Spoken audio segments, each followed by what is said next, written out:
Another episode of AyAyAyAi podcast. AyAyAyAi. Super nervous right now because I am here in the conversation with somebody with a lot of in-depth knowledge about semiconductor chips industry. So I might have to really watch what I say because it's just not as easy as one, two, three. It's really is atomic level understanding of what data is and how data moves around the world. So, really excited to have Chetan on the podcast. It's one of those rare privileges that I get to talk to somebody from semiconductor chips industry, and we know how important the hardware component, the semiconductor chips component, is to the AI machine learning world.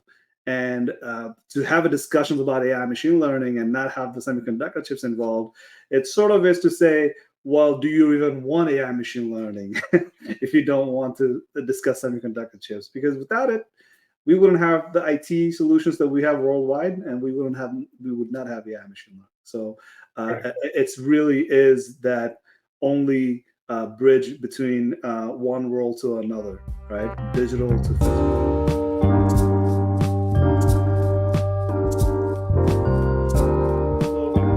Chetan, welcome to AyAyAyAi. How are you? I'm doing good. Thanks, Asif, for having me. And hello to everyone who is listening the I podcast. And I hope you're having a very good I day. It's to your start. And uh, yeah, so semiconductor is certainly an exciting field, mostly because of how the pandemic scenario happened and why it become more in focus, right? Whether you are driving automotive, using smartphones, smart devices, any day-to-day digital activities, and everything is aligned on it. And with what all, and we, as we all know, and you also will correlate that another thing which has suddenly ramped up is the artificial intelligence application. So, and any company who is deploying these application or using these application realizes the importance of the silicon chips because they are either running out of those in terms of shortages or they don't have the access to data centers with the right chips. So yeah, definitely if you want to scale up any kind of application, whether it's cloud, AI, smart applications, you definitely need to keep track of what's happening in the semiconductor industry and how it is going to connect uh, to your product or your solution or your customers and why it is so critical. Yeah, Yeah. yeah. And I think, like you're discussing here, is that multiple layers, right? And if you look at the layers and you look at semiconductor chips, it's really is fascinating. There's a small number of people. Hmm. If you think about 7 billion in the population, a very small number of people that are actually involved to the core of the semiconductor chips industry. And I know uh, many of them, and I can tell you how exclusive the knowledge is, right? Yeah. Because it's atomic level understanding of how data transfers and how it has to transfer in a meticulous measures, right? Correct. So I think let's talk about the people side of things first, right? I Hmm. think in this discussion, I think the end point is to identify how important the semiconductor chips is as a hardware. So if we were to talk about hardware, let's talk about the people side of it first.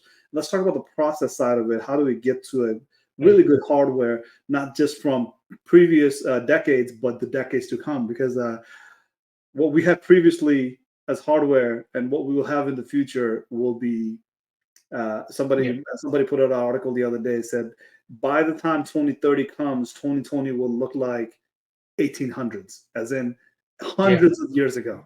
The difference Yes. in technology will be immense. So let's talk about the people here first. The Yeah. people's perception of semiconductor chips is very limited.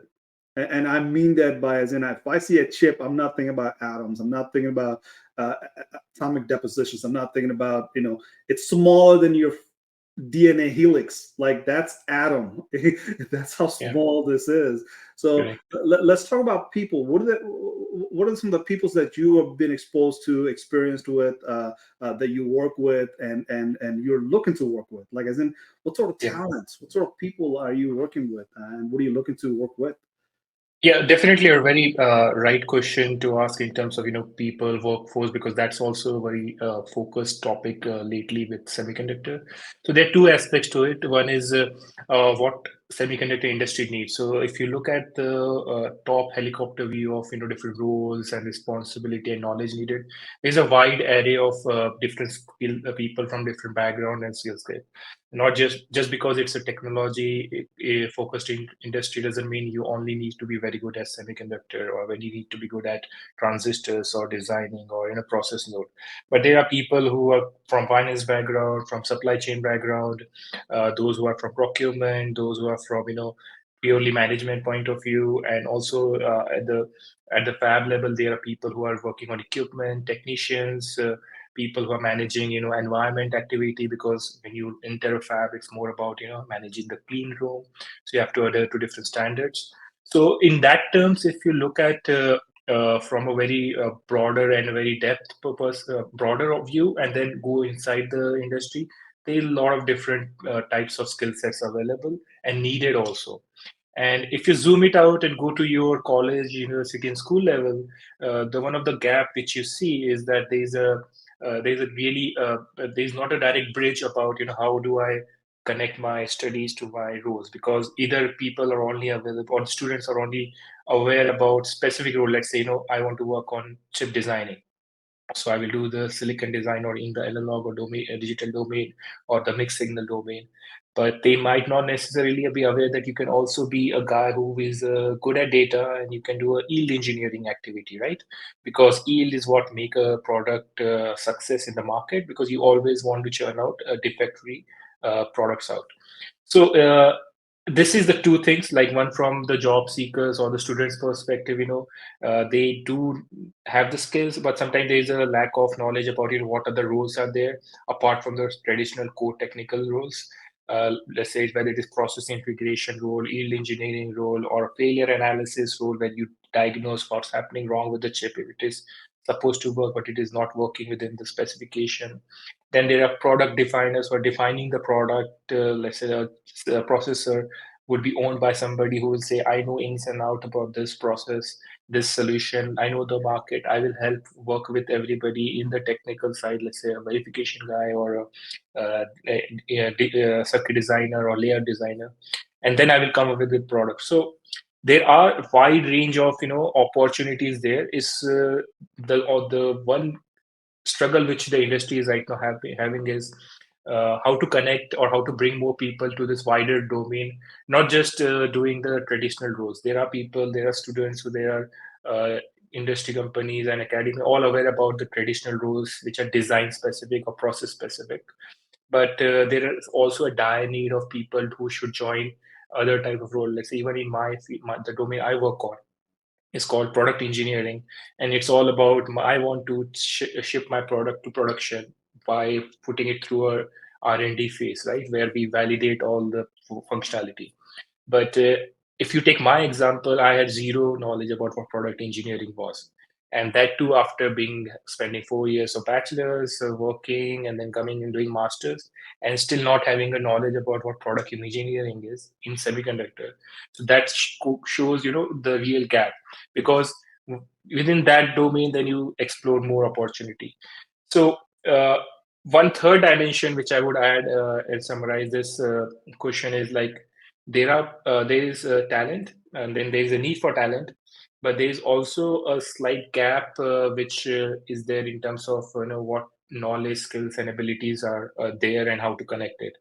And another, and because of this, the industry is coming to a conclusion that there is lack of workforce, but which is true to certain extent because of the different geography. Let's say if you're in US, you might not find certain type of engineers. If you're in Europe, you might not find more operational roles, etc. type of people, and so on. In India, you will find more designer but not manufacturing people. So this is there's a gap, there's opportunity, but there's also somewhere lack of knowledge which needs to be bridged in terms of people's aspect of semiconductor.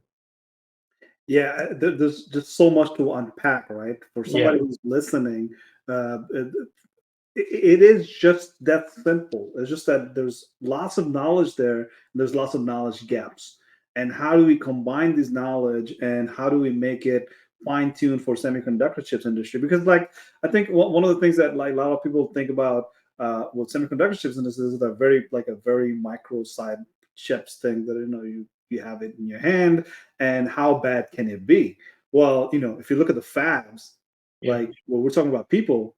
Fabs are almost peopleless. As in, there's very few people. There's Yeah. machines that are just working all around it, and people are just kind of watching this and like making sure the machines are working, right? So if you look at the people side of things, and you see like where are the people? Well, the people are actually outside the fab, not Yeah. inside the fab. So inside the fab, there isn't that many people actually. Fab is very clean and has a zero tolerance for dust. So that means people are not necessarily going in and out of a fab. It's just outside of it, and there's a whole lot of process that are happening. So one of the things that I had to learn is that there's a shuttle, right? So if you Yeah. design and you miss the shuttle, that means that design is not going anywhere for next decade or 5 years or 2 years or whenever Yeah. the next shuttle comes, right? Yes. So you really have to know um, what your process looks like, right? Correct. And if you fall in love with that process, that means you have a chance, a shot at getting deeper into the nitty gritty of semiconductor chips industry, because the hardware itself is very enclosed. Like I said, it has to be dust free, right? And when Yes. you buy an ASML product that costs $250 million, you don't want a human to put their fingerprints on it, right? Yes. You really want that device to be as protected as possible, the hardware to be really siloed, but the process is where all the people are. Correct. We're talking about designing, emulation, and inspection at the end, certifying it, and then letting it out into the environment. So you have the you're craving for that first pass in your Yeah. certifying your device. So in this process that we're looking at, I think a lot of people should take their career attention to, right? As in, Yeah. if you're not ambitious about semiconductor chips today, hopefully at the end of this discussion, you will say, maybe I need to rethink my career, because my career process that I know, which is I do engineering somewhere else, or I do project management somewhere else, or I Yeah. do data work somewhere else, or supply chain work somewhere else. Maybe I need to look at this as Yeah. my new career path, because there's a huge demand for people in the United States to be involved in the process that U.S. as part of the national security effort, as part of the NAFTA effort, is to bring all the business back into the U.S. and especially secure the supply chain of semiconductor chips within U.S. So I think Yeah. the process that you're discussing needs a lot of people, and I think people need to start thinking like, I already know what I know. How do Yeah. I know this for semiconductor chips industry? Did I get that Yeah. kind of okay? Yeah, definitely. That's you definitely hit the right tone there, because that's where the requirement is also coming up, right? If it every year a new fab is coming up in US also on an average, if last 5 years, if you look at, like, Samsung is coming up, TSMC is there, Intel is expanding, Texas Instrument is expanding, everybody is expanding. And on the other reality side, yeah, it's true that a fab might not directly produce a lot of direct jobs. Let's say it may need less than 500 or 1,000 people to operate, and they will also be utilizing a lot of sort of a lights out manufacturing, where you go in, you just automate and then come back. But you will need people who can then diagnose if equipment is wrong. You still need people on those part. You still need people who can see, hey, this wafer is not working out correctly, what's wrong with it? And if the robotic system in itself is not working, if the FOOP system, which is taking the wafers from one system to another, is not working, then you also need people to diagnose this, right? So there are a lot of direct plus also indirect or second connection job roles which come in handy. Like fab is nothing without equipment, fab is nothing without raw materials. So how you also try to integrate into this knowledge, and not just looking at, I want to work at A fab or I want to work at B fab, but hey, what skills I have and what skills this fab or this network of fab or this whole industry or support industry needs, so I can at least be part of that. Let's say somebody is good at or industrial tool handling, then he may or she may work with ASML company or applied materials. They are not into fab, but they are at least a support environment, right? So they're providing and enabling these companies. So and even if you are from mechanical engineering background, and if you have skill set in CAD tools and those kind of skills, then you can also be part of this industry as long as you connect and find the right fit for yourself and for the company you're targeting. So there needs to be also a very a different look, like, not necessarily every time you have to work for a specific a company or a company domain to be part of semiconductor industry. The industry is not just about those people, those companies which are manufacturing or designing. It's also about companies which are providing the support. So there's a lot of angles to that, and tackling those will also open a lot of opportunity for both industry and the people who have the right skill set for this. Yeah, yeah, because I think that's important to visualize that you have tier one, tier two, tier three, tier 10 types of Yeah, companies out there, and not all of them are not operating a fab, and not all of them are providing the same type of support services. So you really have a massive ecosystem that makes it all work. And I kind of want to jump into the hardware side of things, and I think yeah, it's important why this tier 1 to 10 exists is because this is not as simple as developing a product inside of a fab. This is as complicated as having wafer cleaned in one place using water from one single lake or water system from a city, and then moving it out to some other state, country, different continent to have it packaged, right? yeah, So that wafer and its ability to go to another country and be packaged properly and then put into a device that is not anywhere near where it was packaged or even created. So you have the supply chain that is all around the globe, and for laymen, I think they have to understand that the reason they're able to see this podcast or hear this podcast yeah, is because of semiconductor chips. The yes, reason I was able to get in touch with Chetan on a email message is because of semiconductor chips. The yeah, reason we have all these communications that are happening worldwide is because of semiconductor chips. So I think when we talk about the hardware component of it, the hardware is very much a ecosystem within itself because the hardwares have to be really precise. And then outside of that, the peripheral of it is that now you have software to make this hardware work, right? Because that's yeah, what people are experiencing is this software. People are yeah, experiencing the emails. They're not experiencing the semiconductor chips. They're experiencing this podcast, which is coming through semiconductor chips. They're experiencing the software part of it, and the software is what's outside of this hardware bubble.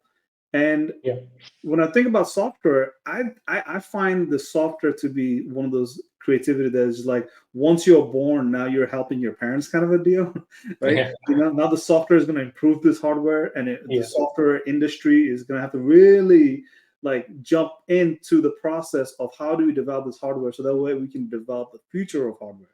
And we are seeing that today with NVIDIA. We are seeing that yeah, with ARM. You're talking about a company that 10 years ago was struggling. Now they're $1 trillion organization that is beating Apple and Microsoft to the punch, right? Um, correct. the, the capabilities of this hardware are immense because somebody used software to say, how do I improve this software a hardware that gave birth to me, right? Yes. Um, fascinating topic, fascinating topic, and I really appreciate you being here talking us through all these. So like tell us where do you see the hardware from where it was in the past and Yeah. where it's going, like give us a little transition moment here. What are we experiencing right now? Right. So I think majority of us have been through this journey. We have seen our 90s era where we had Windows, uh, like I had Windows 95, and it used to run the Intel Pentium, and I used to boot it, and it used to take a lot of time to come and show me the main application. And then there used to be an application where a person, used to be a 3D game. The person is taking and shooting people around. That's the goal. I never aced that game, but the goal was to win a specific arena. And if you look at that graphics and you zoomed out and go into 2024 and look at the same game and the graphics, you will see there's a drastic difference. So that one block in that pixel is now like having at least maybe billions or millions of pixels in that. So that is all possible only because of the transition of silicon chips, and mainly because of the system on chips or the processors or the data processing silicon chip which resides on your either PC or a laptop or a smartphone or even a data centers, because all are having their own dedicated silicon chips. And what they have, the industry, semiconductor industry, for last 40 50 years have been following Moore's law, and which is a known concept that every 2 to 3 years you will double the count of transistors, and then you will have more data throughput and more better performance from your underlying architecture, which is the silicon chips or the processors. So that's what is happening. For if I start from 90s single core, in early 2000s it was, from 2001 to 10 it was multi-cores. 2010 to 20 we started seeing GPUs, like the NVIDIA came into picture, AMD started ramping up, gaming industry started gaining traction because of a better reliable internet, high speed internet, and also which is also because of networking devices connected to silicon chips, right? And now what we are seeing is a last push, or towards not last push, another push towards more adaptive or more customized silicon chips. Because what the industry realized in the last decade, from 2011 to 2020, was that we need application which needs to run very, very fast, and these application will call as machine learning, deep learning, or artificial intelligence, whichever bucket you want to call it. And then for the last 4 years, they are realizing, oh, we have really overshoot our capability to use these existing silicon chips, because our data is always growing. My model is always growing, and I want my cores, my processor to have more cores. But the problem is, you cannot just say that I need thousands of cores, because you introduce thermal issues, physical limitation issues, power issues, performance. You cannot justify the ROI in terms of products you're developing. So that's where there are a couple of companies which are able to justify, at least for now. And the reason is because of their software ecosystem also. As you rightly said, NVIDIA has the ability to cater to this market, because over the last 3 to 4 decades, they have also they have also fine-tuned their application of system software to their architecture, which allows models to run very easily, right? So when you do that over periods of years, and you keep your end customer or developers in check, then you really gain that traction. So take an example from NVIDIA. They started as purely graphics. They wanted to improve graphics, sitting as a guest device on a laptop, where processor will unload and run your application to give you better graphics, better videos, so you can enjoy movies, you can play games, and so on. But now they are starting to displace the processor arena, because everybody is thinking they need a SIC. With NVIDIA's chips are nothing but a customized ASICs for a specific application. So that where you don't necessarily need, you just overshoot your application on that system and you will run it.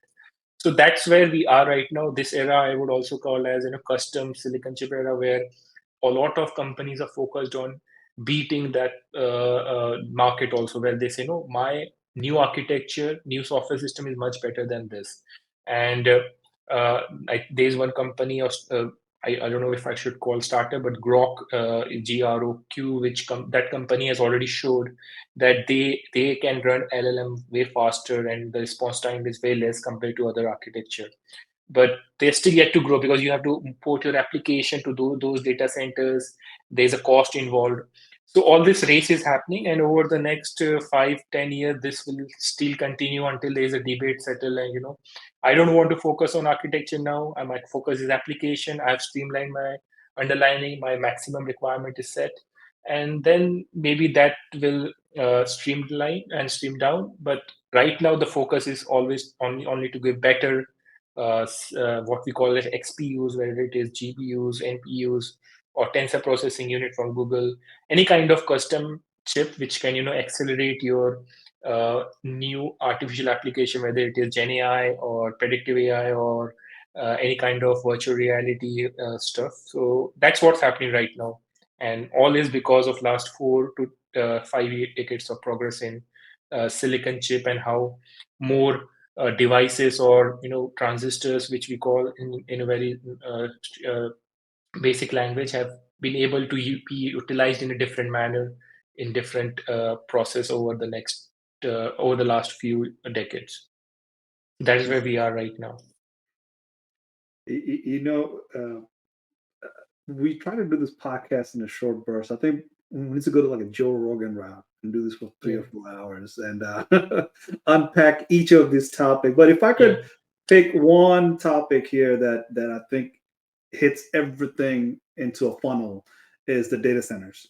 Like you mentioned, there's data centers that are utilized and used all over the United States.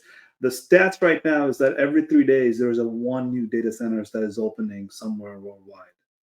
That is an immense amount of pressure to localize the data and have a effective use of data, not necessarily store it, but to process it and provide a fast, zero latency support to the devices that are in the area, right? So I think about data centers today as these giant warehouse that will turn into cell phone towers eventually. The size of a cell phone tower is what's going to be a data center, and I think that's where semiconductor chips industry is going. And I got to ask you, I definitely have to ask you this because I want to talk more about this data center. But the silicon, is where we are today. But what about carbon? What about other sort of earth elements that we're looking into to, have the data processed through those rather than a silicon chip or the process of wafers? What's your take on those? So right now, industry certainly silicon, but they have also started doing compound semiconductors where they're mixing, let's say, gallium nitride or silicon carbide to do more fast charging for electric vehicles, for smartphones, or better network stability and all. So we already have a market where compound semiconductor fabs, which are different than silicon fab only, are already gaining tractions. At least in Europe, there are companies like Infineon which are investing a lot on this compound semiconductors. If you look at in India, there is a dedicated policy that 50% of capex will be provided if you set up a compound semiconductor fab. So we do have a market here, and everybody knows this is important. Like 5G, 6G, any future generation would need compound semiconductor, which is combination of two elements on the periodic table, not just a silicon element. And in US also there are fab. Let's say even in my company, they have a small 6-inch fab for doing gallium nitride, and it's one of the most sophisticated fab in US. So this is already gaining traction. And apart from this, and compound semiconductor is not new. There's already a lot of products out there, apps out there. Capacity is increasing. I wrote an article on this, and there are a lot of investment going on. And even in US, the CHIPS Act is providing a lot of incentives towards it. And another aspect to this is there are two elements which I keep reading about and learning into is carbon nanotubes, and another is using diamonds as another way, like lab grown diamonds, because it has been found that diamonds do have better properties and can be cheaper to procure or long term to procure without having any larger, as long as you can grow in a lab or in a factory. So these are still at a nascent stage. There has been a lot of research done, but the deployment still needs a lot of R&D work. So if I give you an idea, a silicon chip of a new process node requires today anywhere around $500 to $1 billion for investment, right? And if you are going to say, I am now going to turn the table and introduce new kind of property or material, then you are asking for 2 to 3 more times of investment and time. So it's happening at the background, but still not at a level where silicon is, where it is already part of, at least if I have to rough guess, 80 to 90, or maybe considering compound semiconductor, that products are still using silicon as their form of base. So there's still work to be done, and there is research being done, but only thing which I see happening in the mass production or mass fab is silicon, and then compound semiconductor fabs. So these two, and then if as the technology improves or the research cost comes down, or there are better results in terms of solution from carbon nanotubes and all those stuff, then maybe there will be possibility of transition for certain application, but not for all the applications. Yeah, I have failed all of my life trying to predict the future. But from what you just said, I definitely have some optimism for the future because, I always have this idea that hardware is the choke point for all the capabilities that Yeah, we think we want, and once we get to it, hardware is the one that slows us down and pushes us back right. decades, right? So, but having alternatives, like you just went through all the list of alternatives to just the chips that is very fine tuned and has the return on investment that is almost guaranteed. Uh, and then to have other alternatives that are coming into the pipeline using those experiences. I think it's important to capture that because Gordon Moore's IBM and IBM of today is two different IBM. But Gordon Moore Yes. predicted that IBM to be where it is today because he said Moore's law will only continue in an atomic level. Where do we go from atomic? We go to quantum. So I'm assuming we're not that far off from going to the quantum, but here we are discussing the fact that no, you don't need this type of chips for everything. For everything else, there could be other sorts of chipsets and they're being worked on, and that's the optimism in the future we need because if we have to rely on the same 3nm and 2nm to be Yeah. the sole source of all the data processing or information processing, we might not really have a good future. And good future relies on these alternatives that are coming into the marketplace. Just like Moore's law went for the chip system, I think these other laws will fall into place for carbon or these other expensive new process that we have to put in place. Yeah. Who knows? I think either it's going to be a single country or a single corporation, Yeah. but whoever does design it, they have to go worldwide with it because if the world is not buying it, you cannot just consume it for yourself. Like you can't make it and eat it. You rest of the world also has to benefit from it, and this is the kind of optimism that we really need in AI machine learning world because in AI machine learning we know there's lots of things Yeah. you can do, but if we don't have Yeah. the hardware for it, why even bother discussing because there's no ROI in it. Yeah. So um, I don't have a question after this because I'm Yeah. just future Yeah, optimism. I have one point to make based on what you just said. One thing I have noted here is like when we talk about semiconductor and computing industry, people often think only those who are doing, engineering degree like electrical, computer engineering, computer science, or mechanical can be part of this industry or can make a cut. But if you go at the very deep level, if when we talk about periodic table, it's mainly a chemistry stuff, right? And then the interaction of it and how the application goes, you go into the physics aspect of it. So if somebody who is listening this podcast and he or she is from, and that they are from a different background, not related to engineering, then my strong take is they can always explore this basic science arena, which is going to be, there's always been part of it, whether it is chemical engineering, physics engineering, photonics engineering, and similarly quantum stuff. Because quantum engineering is also something which people are rightly betting on as a next step towards getting a more super aligned, AI where you will have everything done at the real time speed. And for that, you really need a zero delay system, and quantum will might come near to that. So there is a another aspect apart from the silicon compound and all those stuff is doing more research on different interaction of materials and using those to come up with better solution for the industry. So I feel like there is definitely not just there is no closed door for if you're from different non-engineering background you cannot come. If you're from basic science you can come, you are needed here to put forward and this thing, because carbon nanotube, which I said, photonics for interconnect data movement within the silicon chip for a processor, having thousands of cores is really important part, right?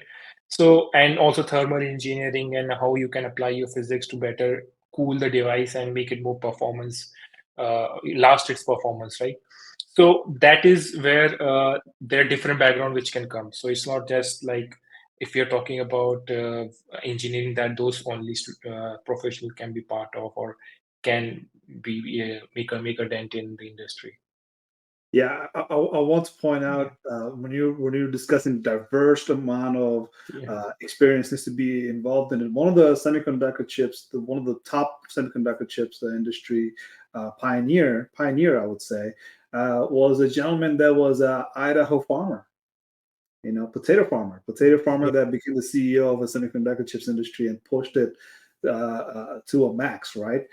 So the background is not necessarily all that you need. You need that passion for it. You really need to be innovative. You need to be really curious. You really need to have an understanding of how industry to industry will be impacted based on your use case, right?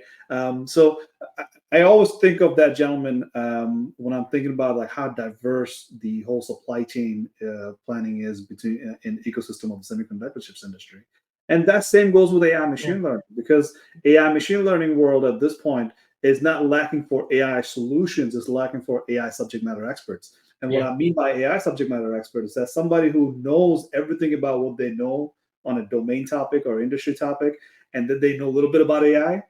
They're able to make the biggest shift in gathering the requirements and actually putting together a design and then start developing it, right? They're the one that's going to be able to articulate the requirement much faster than somebody who says, well, I'm a domain expert, but I have no idea about AI.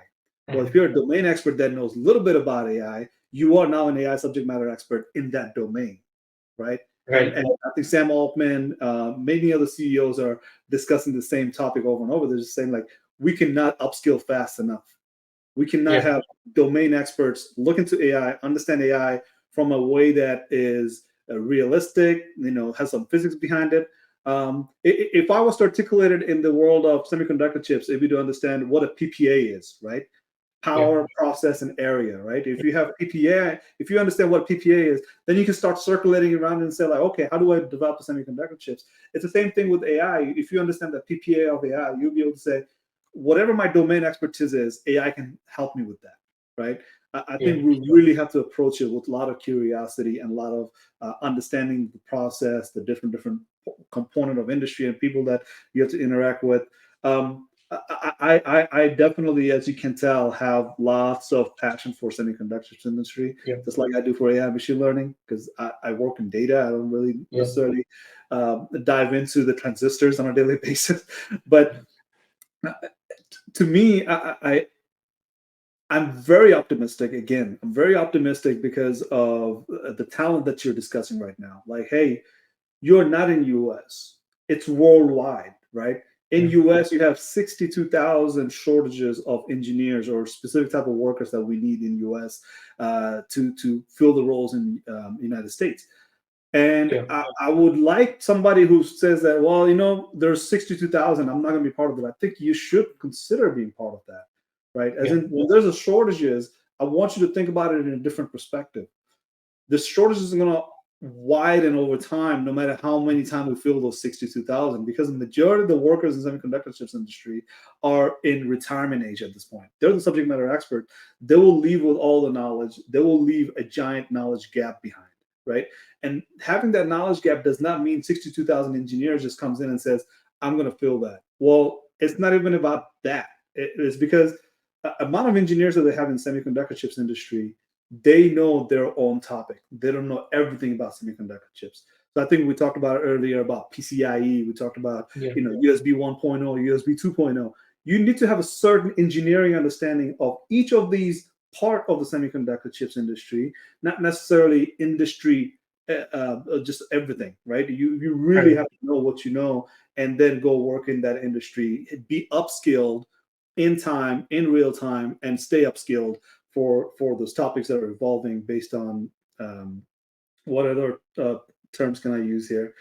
I'm blinking right now, but the point is, even if you go after the 62,000 blank spot, blank table, blank seats right now, it's only going to grow over time because we will specialize even furthermore because the diverse amount of semiconductor chips option we'll have, and each of these will have different engineering requirements. So if you're thinking that, hey, it will fill up, 62,000 is not much, the gap is going to widen. The requirements are going to go bonkers over years. Um, and I want to go back to what I said earlier. 2030 is going to look far different than what we've Yeah. experienced in 2020. Yeah, definitely. And the thing with the semiconductor industry, as it has always been, is always been a globally connected industry. So there is, if you look at a wafer and a product, sorry, end product in which you sell, it has to travel through at least 4, 5 countries, or has to interact with different factories in different locations to reach the end customer, right? So, and the good thing about this industry is like, it's not like if you are in a certain geography, you will only have the opportunity. No, you can be part of that industry from that region's capability point of view. A person in Malaysia, Singapore, or Taiwan will have very different look and versus who is in US. And definitely, if you compare the number of manufacturing jobs, as you said, there is definitely a need to fill the gap at all the level, whether you are talking about those who do not have degrees, those who have associate, those who have bachelor's, master's, PhD. All people are needed for this, right? Because there are different roles, as I said at the start, and it's all about connecting. There is a nice report from Semiconductor Research Corporation in collaboration with the CHIPS Act's funding, and that translates all this into knowledge, skills, and abilities. So that really gives you a good idea of where you can fit. And another thing is also the impact you're having. If you're really somebody who thinks, I want to do an impact, if you are single-handedly part of semiconductor industry, you are somehow also creating indirectly 2 to 3 more jobs. Because if you design a chip, if you are part of that team, if you're pushing it out, someone will use it, someone will use to make a product. That product will get sold in a shop, and that shop will have people who will sell it, right? And stores. So there's a chain of things which you are enabling by being part of this, if you look at from that perspective.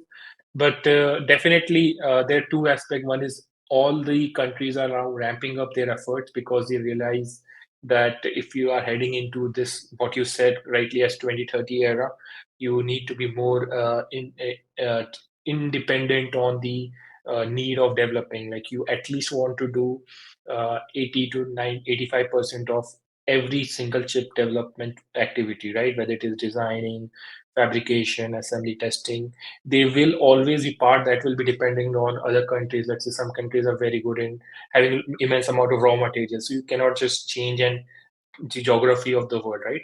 But you can at least be dependent. So everybody is trying. European region is trying. Canada, Mexico, and US have formed a North American corridor.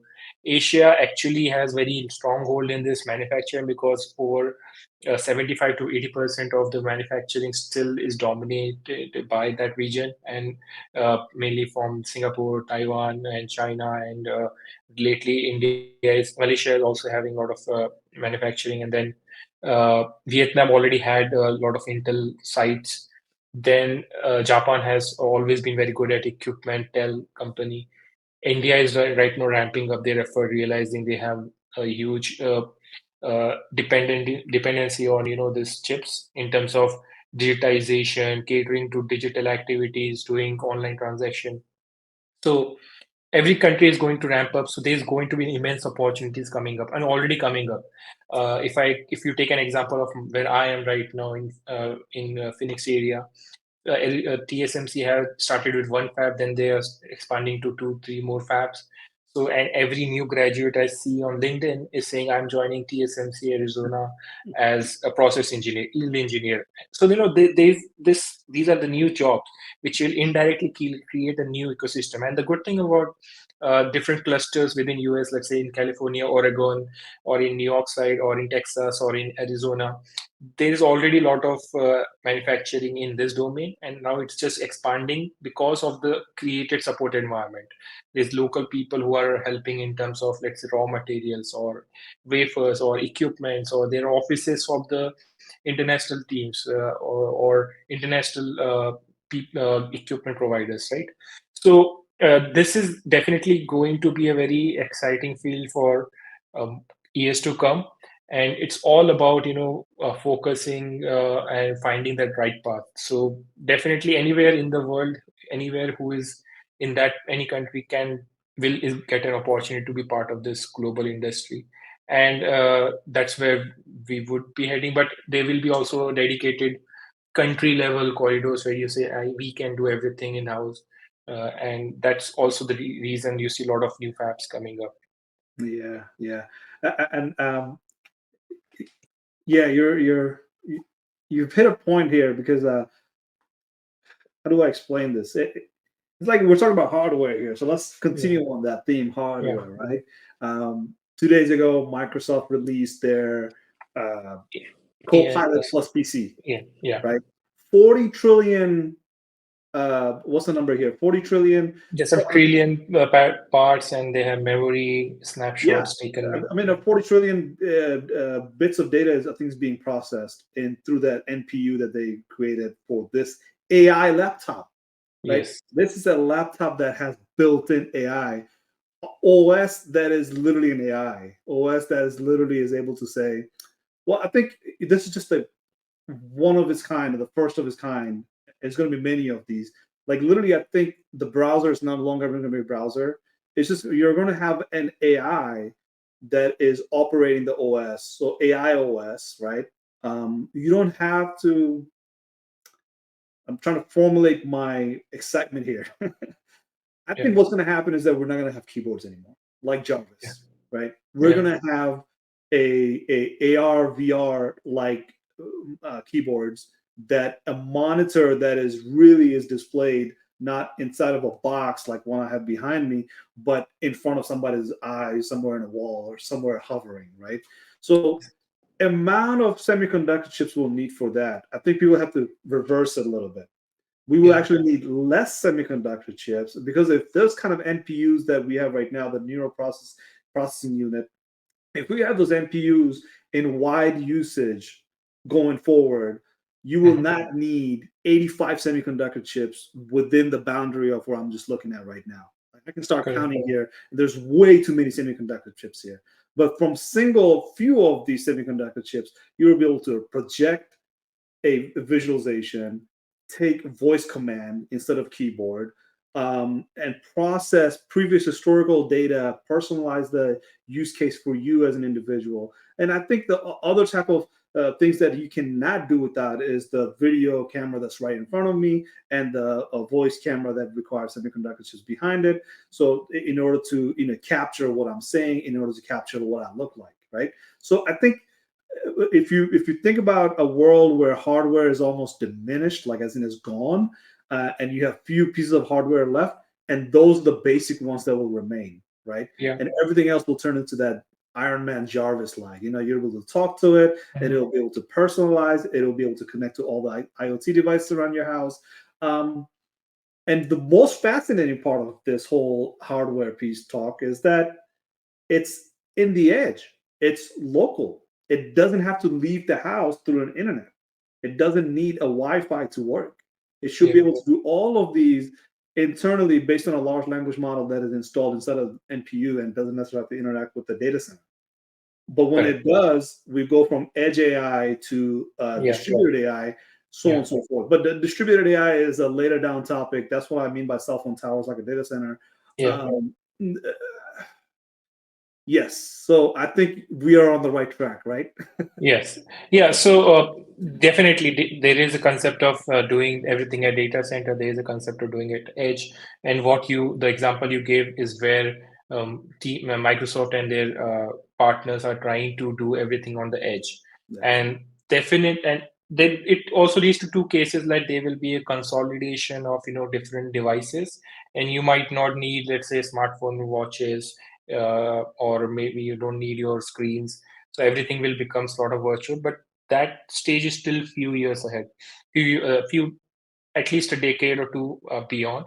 But there is certainly either two things will happen: either everything will consolidate, and the number of peripheral devices which we need apart from processor will go down, or the need will go down.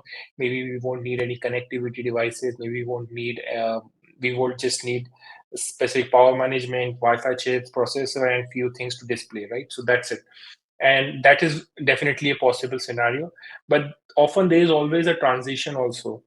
So if you're not going to have a USB port or let's say USB-C port, which is everybody is moving towards, but let's say if you don't have that, then you will do something which is more easy to transfer data. So that is the transition you will have.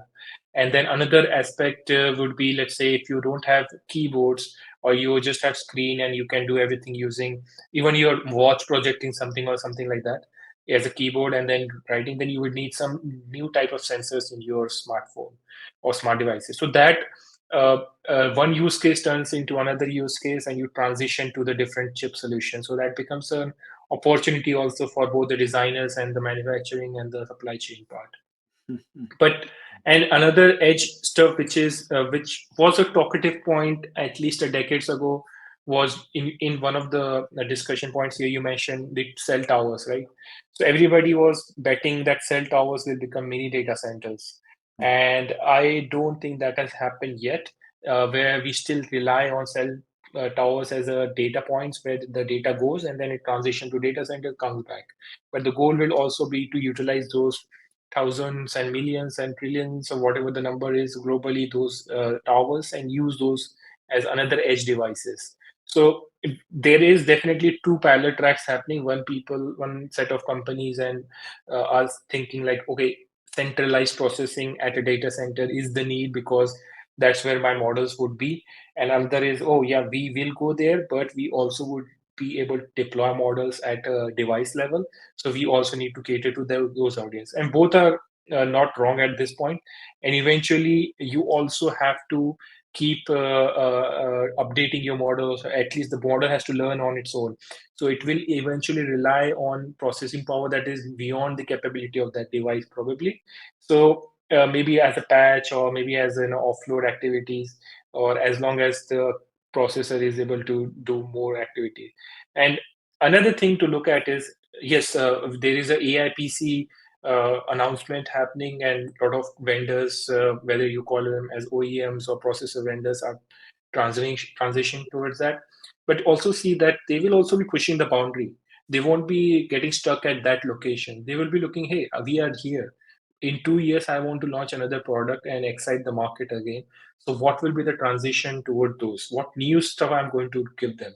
Am I going to give them ability to choose different models? Am I going to give them ability to do routine tasks on my system?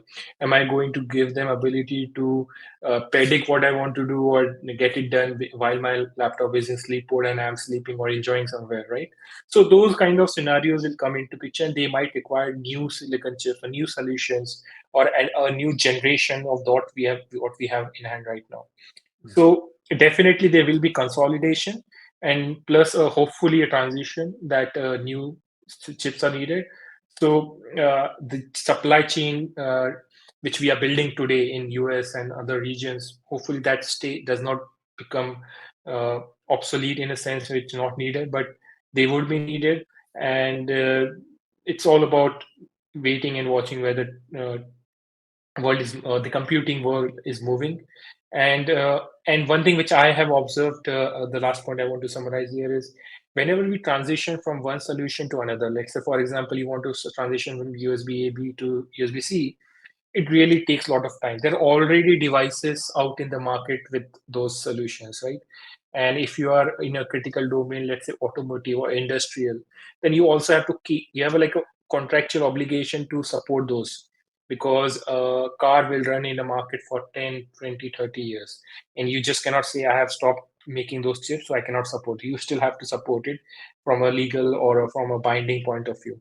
So there is another aspect to that. And uh, even today when Europe and other regions are saying that we will only allow you to sell smart devices with certain port type, right? So that transition takes time. It doesn't happen overnight. And then when you are transitioning towards that, then those companies are already thinking what is next to come. If this can happen, then tomorrow something else can happen. Maybe our data requirement is going to shoot up. Maybe our fast charging requirement going to shoot up. So there will be continuous R&D effort going on this front, and definitely a lot of opportunity for all those academic researchers and anybody who's going to be part of the next research workforce, which I can say, which will transition this phase. Yeah, I I think where we are heading is no different than where we've been, and this is what Yeah. I mean by that. It's all about being realistic. It's all Mhm. about understanding. I think I love when Jensen Wong talks about pick up and drop off.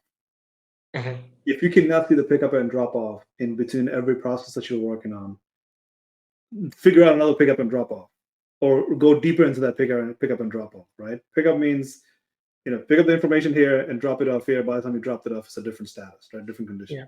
You processed it. So pick up and drop off. I think as it's happening right in front of our eyes, and we are sort of looking at the future and saying like, is it possible, or how are we going to accomplish this, so on and so forth. Um, One thing that I'm seeing right now is that there's a lot of people on the edge right now. They're just kind of waiting to see something to happen, and Mhm. I think that's fine. That means you are actually paying attention and you are aware of it. And I think that's where we all need to be. Like 100% of us needs to be on that awareness space.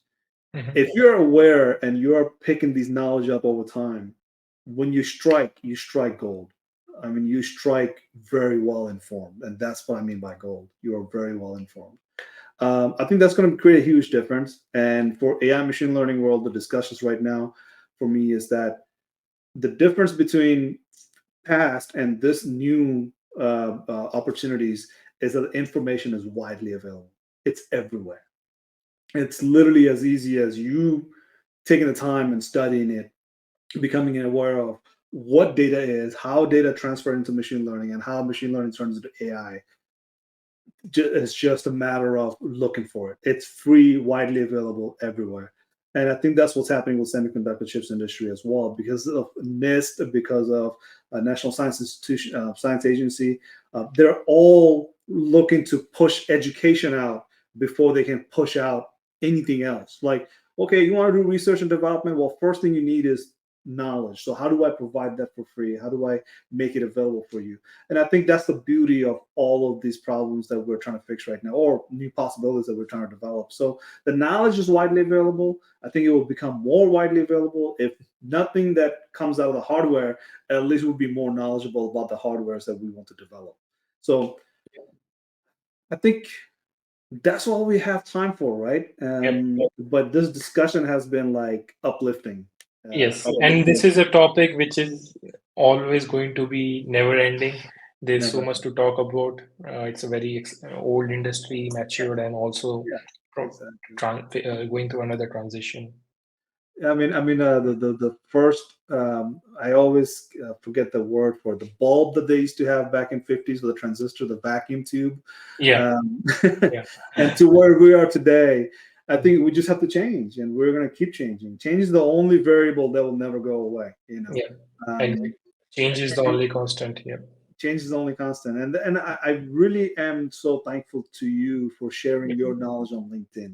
The yep, way you do it, it's I can gravitate towards it and get my information out of it, be aware of the industry at least. yeah, So I really would applaud anybody that follows you, and I would like to see more people follow you. So yep. how do we find you on LinkedIn, and where do we follow you mostly? Is it only LinkedIn, or do you have other social media as So well? I do post around all the social media. Like I have a Facebook page, Instagram, Twitter, and Threads also. But LinkedIn is where majority of the technical professional audiences. I also write blogs on my website, chetanpatil.in. So in summary, if you Google my full name, Chetan Arvind Patil, you will get all the links, and that's where you can find me. And I am always happy to anybody, professional, students, or even senior who wants to correct me. I'm happy to discuss any points at that matter. Yeah. And thanks, And Asif, for having me. Really appreciate you hosting this, and this allows everybody to know more about and what you're doing with III, and your team is really really helpful. Yeah. Super excited right now. But yes, absolutely. I'm looking forward to maybe part two of this discussion. But until then, my friend, keep doing what you've been doing, which is amazing. Love all the information that you're sharing. And until next week, Yep. AyAyAyAi. Yeah, AyAyAyAi. Have a good week ahead. Thank you.